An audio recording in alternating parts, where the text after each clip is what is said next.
Hey guys! Welcome back to another vlog. So, ayun na nga, no?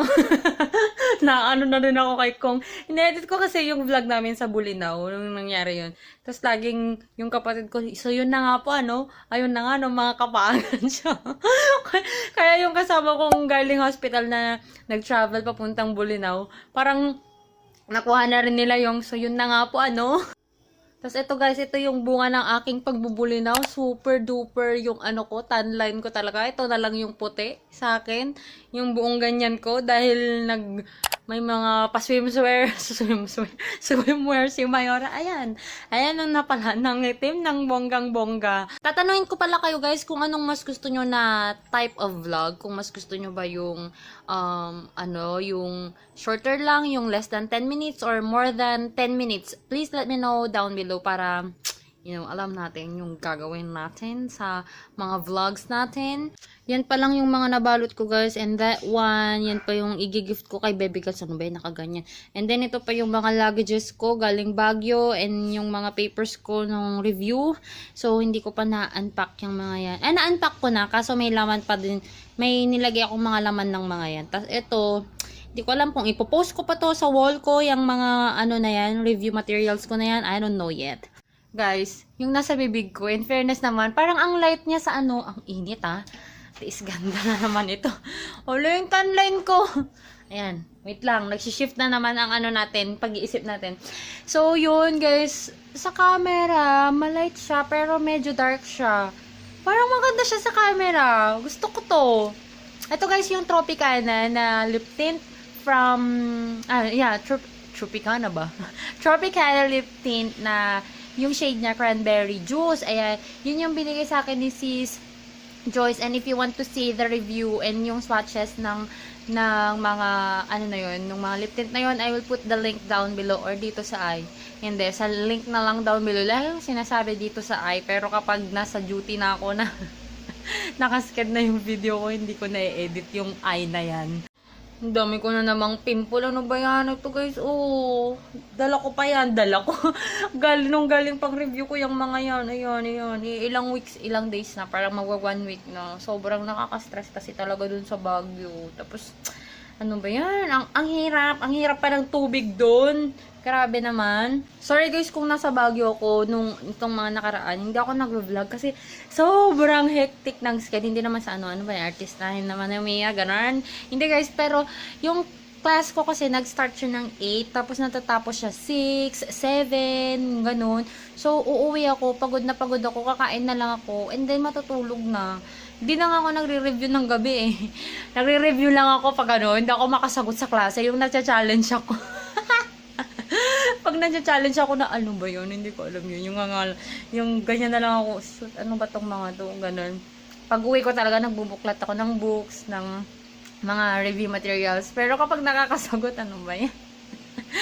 So, kailangan ata laging may hindi ako nakakasagot para mag-aral, para mapilitan ako mag-aral. Pero yun guys, sobrang nakakapagod talaga, sensory overload talaga. Kasi, yung pagod ka na sa review, yung punong-puno na yung utak mo, gusto mo na lang magpahinga. Tapos pag morning naman, 8 nag-start yung online, hindi naman online, computer-based na exams ko. So, yun, kailangan ko magising ng maaga para makaligo, makakain, ganun. Kasi kung hindi ako magbe-breakfast, ay nako guys, sobrang hirap.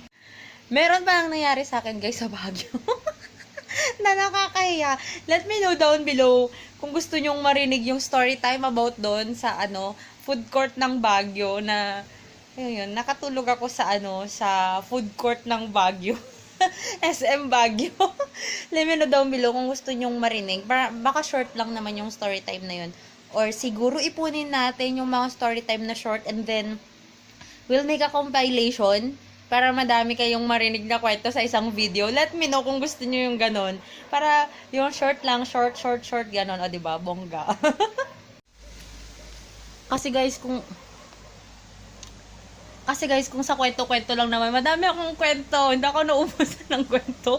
Sabi nga nila, ayun lang. Kasi syempre, madami tayong na-experience. Ganyan. So, ayan. Pa story time. Ang tagal ko nang hindi gumagawa ng story time. Kaya parang ang tagal na. Pero yun na nga guys, yun na nga po sa January baka na naman tayo, medyo mahirapan na naman tayong mag-upload ng mga videos kasi parang ngayon kakabalik ko pa lang, so parang talagang hectic na hectic yung schedule ko sa hospital. Ayun, kakauwi ko pa nga lang yung galing hospital. So sa January, second week ng January, I will be out again for maybe 12 days. Nasa Manila ako by that time. Let me know kung sino sa inyo yung mga nasa Makati area, nasa Taguig, ganun. Or nasa, saan ba yung UN, guys? Hindi ko masyadong alam talaga dun sa Manila. Ang alam ko lang Makati, yun lang ang alam ko kasi nung nandun yung condo na nila tita ko. Yun lang, so, magpo-post na lang ako guys sa FB, ganyan kapag may free time para makapag, ano lang, naiya tuloy ako. Ayoko tuloy makipag-meet, naiya tuloy ako. Hindi, pero just guys, gusto ko rin kasi kayong ma-meet yung iba na na yung pag malapit lang yung parang chill-chill lang, coffee lang tayo, gano'n, or kain lang sa labas, let me know kung malapit kayo. Tumingin pa ako sa labas guys, 'di ba kanina sa last clip, parang gumanyan na ako. Kasi akala ko dumating na yung girlfriend ng kapatid ko kasi mag-isa ko nga dito sa bahay. Tapos nag-text si mama ko na darating nga daw yung girlfriend niya, matutulog daw dito. So inaantay ko siya. Akala ko siya na yun, kaboses.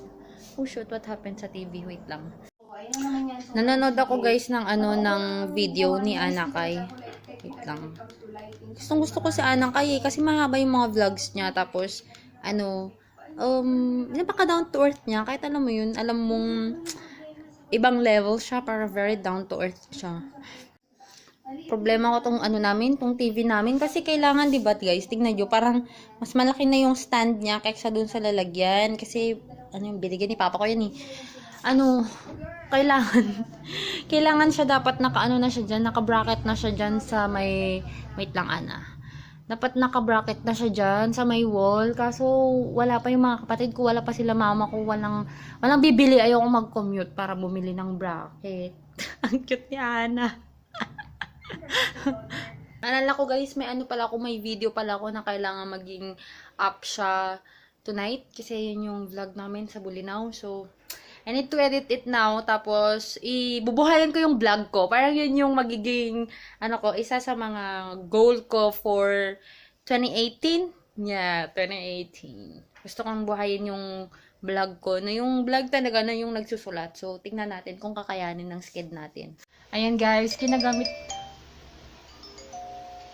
Binabasa ko yung biglang nag-message yung kapatid ko. Ayan. Pompong.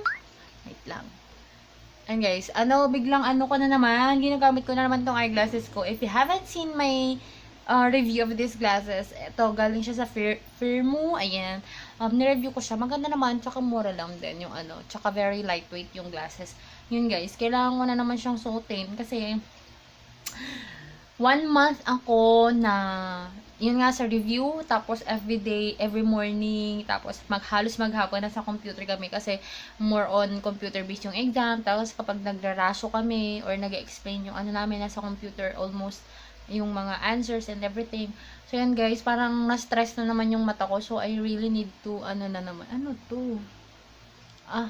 What's this? May staple! Ano ba naman yan? So, yun guys. Kapag mababa pa yung grado ng mata yun. Though, pa naman ako? Ginawa na nilang 50. I think, no. 25 yung left ko. Dito ko 0 pa naman. Or okay pa naman tong right eye ko. Ito lang talaga left ko. Tapos, sabi nung pinagpa-checkan ko ng mata ko, yung before ko in-order tong eyeglasses ko, kasi nga kailangan ng Firmoo yung yung prescription ko. So, after 6 months to 1 year, tataas na daw yung prescription ko. Magiging parang 50 na siya. Kasi, din ako pasaway din na kasi ako. Kaya kapag kayo, pa-start pa lang kayo na mag-eyeglass, ayusin nyo ang pagsusuot. Okay? Sa mga dyan ng mga bata-bata pa. Ayusin ang pagsusuot ng eyeglasses, girl. Guys, yung problema ko, ayan, ang dami ko pang babalutin. Medyo natakpan-takpan lang dyan. Tapos yung mga isi-send ko pa sa inyo, guys, ng mga hindi ko pa nagagawa kasi wala din akong pambalot. Hindi ako makapunta para mag-send. Sobrang traffic. Alam niyo yung pambalot ko kasi kulang na ako yung yan yung mga gift ko din kasi kila lola ko, kila sa mga iba pang wala, hindi ako makalis ng bahay kasi sobrang traffic dito. Yun, yung papunta kayong Baguio at pag nata-traffic na kayo dyan sa malapit yung Pangasinan, La Union, ganun. Doon na kami. Yun na yung pinaka-traffic pinakamahamang biyahe ng buhay nyo kapag papunta kayong Baguio. So, ayun guys, problema ko, paano ko din isi-send tong mga to? Sobrang delayed na. Ano pang mangyayari sa Christmas cards ko? At saka yung mga ano ko, di ba, para sa inyo. So, ayun. Anong gagawin natin dyan? Nakakaiyak naman kasi ang traffic. Wala, hindi umuusad ang mga